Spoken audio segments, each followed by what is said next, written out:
সম্মানিত সুধী, ইসলাম একটি পূর্ণাঙ্গ জীবন ব্যবস্থা। এই জন্য বলা হয়েছে Islam is the code of life, complete code of life. ইসলাম হলো একটি পূর্ণাঙ্গ জীবন ব্যবস্থা, যেই জীবন ব্যবস্থায় মানুষের জীবনের কোনো পার্ট, মানুষের জীবনের কোনো বিষয় এমন নেই যার সমাধান ইসলাম করতে পারে না বা ইসলামের মধ্যে নেই। হযরত সালমান ফারসি রাদিয়াল্লাহু তাআলা আনহু বয়োজ্যেষ্ঠ সাহাবী ছিলেন।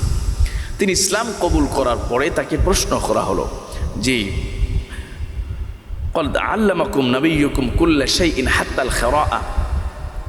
জনৈক ব্যক্তি প্রশ্ন করলেন যে আপনাদের রসুল, আপনাদের নবী কি সব কিছুই আপনাদের শিক্ষা দেন, এমনকি বাথরুম করার যে পদ্ধতি, টয়লেট করার যে পদ্ধতি, সেটিও কি আপনাদের শিক্ষা দেন?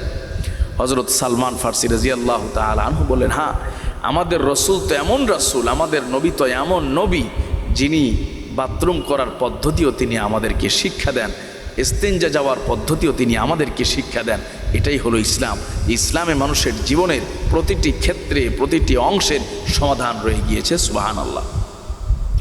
নবী করিম সাল্লাল্লাহু আলাইহি ওয়াসাল্লামের এই হাদিস থেকে এই কথাটি স্পষ্ট হয় যে দুনিয়ার মানুষ টয়লেটে যাওয়া, বাথরুমে যাওয়া, ওয়াশরুমে যাওয়া এটাকে কোনো গুরুত্বপূর্ণ বিষয় মনে করে না। এটার আদব, এটার ভদ্রতা, এটার জন্য সুন্নাহ সম্মত পদ্ধতি, এইটার ব্যাপারে তাদের কোনো খেয়াল নেই বা ধারণা নেই। কিন্তু ইসলাম এই যে প্রাকৃতিক প্রয়োজন পূরণ করা, এটাকেও একটা আমলের রূপ দিয়েছে যে যখন তুমি বাথরুমে প্রবেশ করবে, ওয়াশরুমে প্রবেশ করবে, দোয়া পরে প্রবেশ করবে, যেমনটি তুমি জিন ইনসানের সমস্ত ক্ষয়ক্ষতির থেকে হেফাজতে থাকবে, ঠিক তেমনিভাবে ওই সময়টিও তোমার নষ্ট হবে না। এই দোয়া পড়ার কারণে ওই সময়টিও তোমার আমলের সময় হিসাবে পরিগণিত হয়ে যাবে। সুবহানাল্লাহ। সম্মানিত প্রিয় দিনী ভাইয়েরা, সম্মানিত প্রিয় বোনেরা, এই জন্য ইসলাম হলো মানুষের জীবনের একটা চমৎকার জীবন ব্যবস্থা, যেখানে মানুষ তার জীবনের সকল সমস্যার সমাধান পেতে পারে। আমাদের এক ভাই প্রশ্ন করেছেন যে হুজুর, এই যে আমরা স্বামী স্ত্রী একান্তে মিলিত হই, স্বামী স্ত্রী সহবাস, একান্তে মিলিত হওয়া, এর জন্য কি আবার কোনো দোয়া আছে বা এর জন্য কোনো সুন্নাহসমূহ পদ্ধতি আছে? সম্মানিত ভাইয়েরা, বলছি যে ইসলাম যেহেতু একটি পূর্ণাঙ্গ জীবন ব্যবস্থা, এক্ষেত্রেও ইসলাম নির্দেশনা দিয়েছেন। নবী করিম সাল্লাল্লাহু আলাইহি ওয়াসাল্লাম বলেছেন যে যখন কোনো দম্পতি স্বামী স্ত্রী একান্তে মিলিত হবে, অবশ্যই এই দোয়া পাঠ করবে, বিসমিল্লাহি আল্লাহুম্মা জান্নিবনা শাইতান ওয়া জান্নিবিশ শাইতানা মা রাযাকতানা। এই দোয়া পড়বে, অবশ্যই তাদের সাথে শয়তান থাকতে পারবে না, তাদের কাছে শয়তান ভিড়তে পারবে না। এর মাধ্যমে যে সন্তান আসবে পৃথিবীতে, অবশ্যই একজন নেককার সন্তান আল্লাহ সুবহানাহু ওয়া তাআলা তাদেরকে দান করবেন। সম্মানিত ভাইয়েরা, অবশ্যই হাদিসের কিতাবে এবং ফিকহের কিতাবে নবীজি সাল্লাল্লাহু আলাইহি ওয়াসাল্লামের জবান নিঃসৃত হাদিস থেকে এই সম্পর্কিত কিছু আদব শিষ্টাচার আমরা জানতে পারি।